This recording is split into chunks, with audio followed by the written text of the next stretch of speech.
வணக்கம். 10 மணி செய்திகளை வழங்குவதற்காக நான் அபிநயா.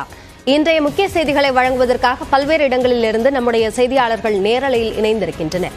குறிப்பாக காங்கிரஸ் கட்சியின் வரைவு தேர்தல் அறிக்கையை காரிய கமிட்டியிடம் தேர்தல் அறிக்கை குழு இன்று சமர்ப்பிப்பது பற்றி டெல்லி செய்தியாளர் சுசித்ராவும், நீங்கள் நலமா என்ற புதிய திட்டத்தை முதலமைச்சர் மு க ஸ்டாலின் தொடங்கி வைப்பது பற்றிய விவரங்களோடு செய்தியாளர் அபினேஷும், தமிழ்நாட்டிற்கான உத்தேச வேட்பாளர்கள் அடங்கிய பட்டியலுக்கு டெல்லி செல்லும் தமிழ்நாடு பாஜக குழுவினர் பற்றிய தகவல்களோடு செய்தியாளர் ரகுவரனும், சனாதன ஒழிப்பு பேச்சு தொடர்பாக அமைச்சர் உதயநிதிக்கு எதிரான வழக்கில் சென்னை உயர்நீதிமன்றம் இன்று தீர்ப்பளிப்பது பற்றிய விவரங்களோடு செய்தியாளர் மதனும், புதுச்சேரியில் சிறுமி கொலை செய்யப்பட்ட விவகாரத்தில் 2 கைது செய்யப்பட்டது பற்றிய விவரங்களோடு செய்தியாளர் இளவமுதனும் இணைந்திருக்கின்றனர். இவர்களோடு பேசுவதற்கு முன்பாக இந்த நேரத்திற்கான தலைப்புச் செய்திகளை பார்க்கலாம். புதுச்சேரியில் 9 வயது சிறுமி கொலை தொடர்பாக 19 வயது இளைஞர் உட்பட 2 கைது. பாலியல் தொல்லை கொடுத்த நிலையில் சிறுமி கூச்சலிட்டதால் கொலை செய்து மூட்டையில் கட்டி வாய்க்காலில் வீசியது அம்பலம்.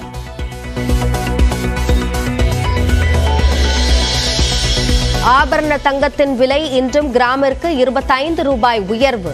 சென்னையில் 1 சவரன் 48,320 ரூபாய்க்கு விற்பனை.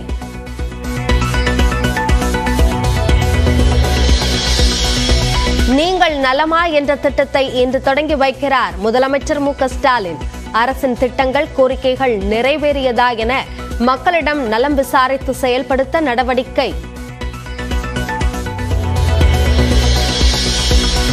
ஊதிய உயர்வு பேச்சுவார்த்தையை தேர்தல் அறிவிப்புக்கு முன்பு தொடங்காவிட்டால் போக்குவரத்து கழக ஊழியர்களுக்கு இடைக்கால நிவாரணம் வழங்க வேண்டும். 5,000 ரூபாய் வழங்க தமிழ்நாடு அரசுக்கு எதிர்க்கட்சித் தலைவர் எடப்பாடி பழனிசாமி கோரிக்கை.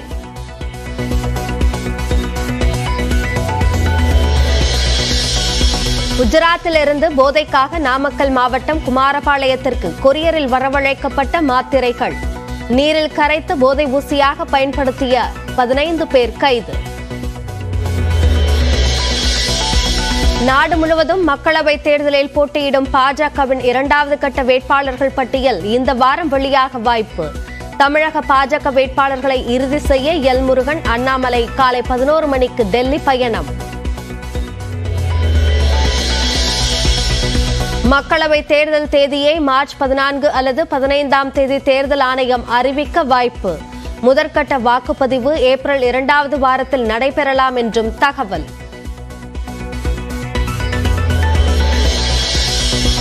ஐம்பது பக்கங்களை கொண்ட வரைவு தேர்தல் அறிக்கையை மல்லிகார்ஜுன கார்கேவிடம் இன்று சமர்ப்பிக்கிறது காங்கிரஸ் தேர்தல் அறிக்கை தயாரிப்பு குழு.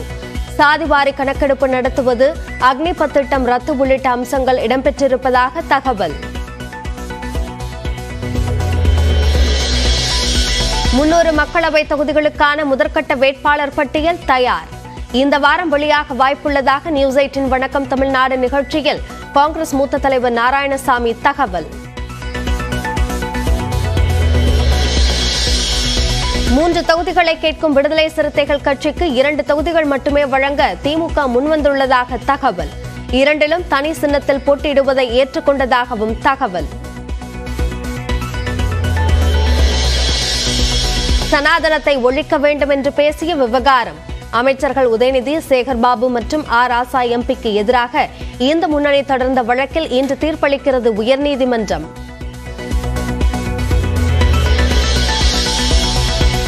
இலங்கைக்கு படகில் கடத்தப்படவிருந்த 108 கோடி ரூபாய் மதிப்பிலான போதைப் பொருள் பறிமுதல். மண்டபம் அருகே நடுக்கடலில் பறிமுதல் செய்த வருவாய் புலனாய்வு பிரிவு அதிகாரிகள். பாஜக ஆளும் மாநிலங்களில் முதலில் போதைப் பொருள் புழக்கத்தை அண்ணாமலை ஒழிக்கட்டும் என அமைச்சர் ரகுபதி பேட்டி. பாஜகவைச் சேர்ந்த 14 பேரை போதைப் பொருள் தடுப்பு பிரிவினர் கைது செய்துள்ளதாகவும் விளக்கம். அண்ணாமலை அவர் கட்சியில போதைப் பொருள் நடமாட்டத்தை அவர் கட்சியில் இருக்கவங்களை கொண்டு தடுக்கட்டும், குஜராத்தில் தடுக்கட்டும், அவங்க ஆளுகின்ற மாநிலங்கள்ல போதைப் பொருளை முதல்ல தடுக்கட்டும்.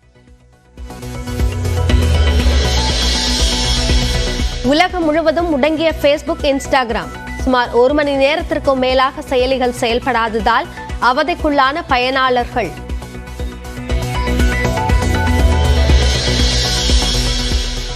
ஆந்திராவின் நந்தியாலா மாவட்டத்தில் லாரியின் பின்புறம் கார் மோதிய விபத்தில் 5 பேர் பலி.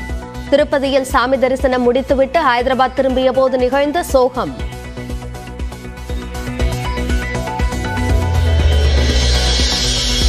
நீருக்கடியில் நாட்டின் முதல் மெட்ரோ ரயில் வழித்தடம் பிரதமர் நரேந்திர மோடி இன்று தொடங்கி வைக்கிறார்.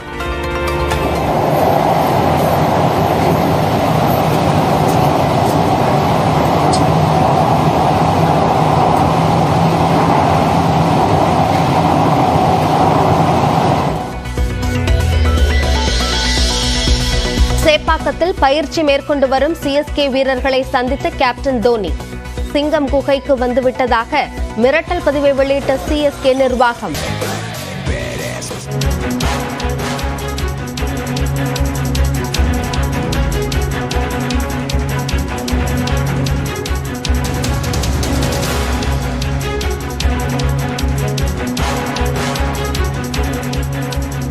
ஓபிஎஸ் தரப்பிலிருந்து சில முக்கிய நிர்வாகிகள் பாஜக தலைவர்களை நேற்று சந்தித்ததாக தற்போது தகவல் கிடைத்திருக்கிறது.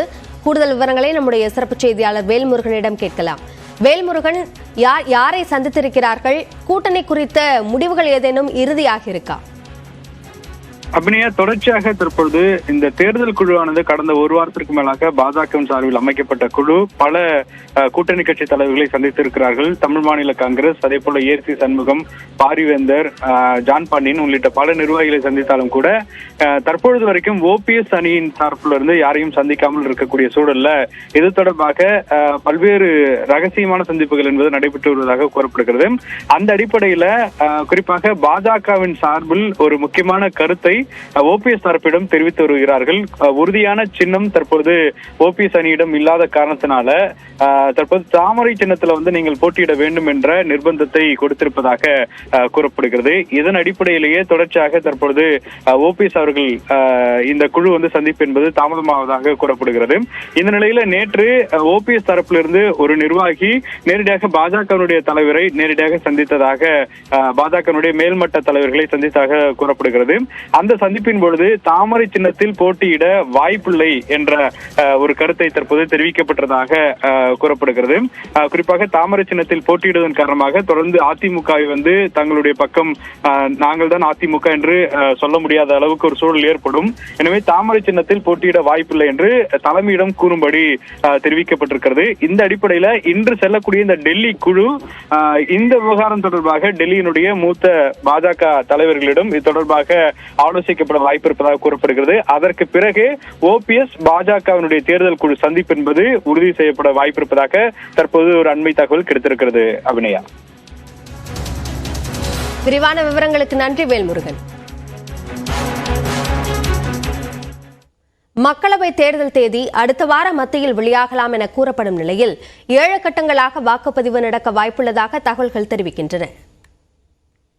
மக்களவைத் தேர்தல் தேதியை மார்ச் 14 அல்லது 15ஆம் தேதி தேர்தல் ஆணையம் அறிவிக்கும் என தகவல் வெளியாகியுள்ளது. 17வது மக்களவையின் ஆயுட்காலம் ஜூன் மாதத்துடன் நிறைவடைகிறது. அடுத்த மக்களவைத் தேர்தலை நடத்த தேர்தல் ஆணையம் தீவிரம் காட்டி வரும் நிலையில் அரசியல் கட்சிகளும் தேர்தல் பணிகளை முடுக்கிவிட்டுள்ளன. மத்தியில் ஆளும் பாஜக 195 இடங்களுக்கான முதற்கட்ட வேட்பாளர் பட்டியலை வெளியிட்டுவிட்டது. இந்நிலையில் மக்களவைத் தேர்தல் தேதியை மார்ச் 14 அல்லது 15ஆம் தேதி தேர்தல் ஆணையம் அறிவிக்கும் என கூறப்படுகிறது. 2019ஆம் ஆண்டு நடைபெற்ற தேர்தலை போன்று இம்முறையும் 7 கட்டங்களாக தேர்தல் நடத்தப்படும் என்றும் முதற்கட்ட வாக்குப்பதிவு ஏப்ரல் 2வது வாரத்தில் நடைபெற வாய்ப்புள்ளதாகவும் கூறப்படுகிறது. வரும் 13ஆம் தேதி வரை பிரதமரின் நிகழ்ச்சிகள் இருப்பதால் 14ஆம் தேதி மக்களவைத் தேர்தல் தேதி அறிவிக்கப்படலாம் என்று திமுக நாடாளுமன்ற குழு தலைவர் டி.ஆர். பாலு தெரிவித்துள்ளார். வருகின்ற தேர்தலுக்கு அறிவிப்பு ஏறத்தாழ 14ஆம் தேதி வரும் என்று நான் கருதுகிறேன். என்றால் 13ஆம் தேதி வரை இந்திய நாட்டுடைய பிரதமர் அவர்கள் பொது நிகழ்ச்சிகளுக்கு தேதி கொடுத்திருக்கிறார். அது 15ஆம் தேதி கூட எதுவுமே வராது. 14ஆம் தான் வரத்துக்கு வாய்ப்பு இருக்குது பிரதமர். 14ஆம் தேதிக்குள்ள அரசு அதிகாரிகளும் அதே போல அமைச்சர் போன்ற நிர்வாகத்தை நடத்துகின்ற பெருமக்களும் இந்த பட்டாவுடைய நிகழ்ச்சி பொது நிகழ்ச்சிகளை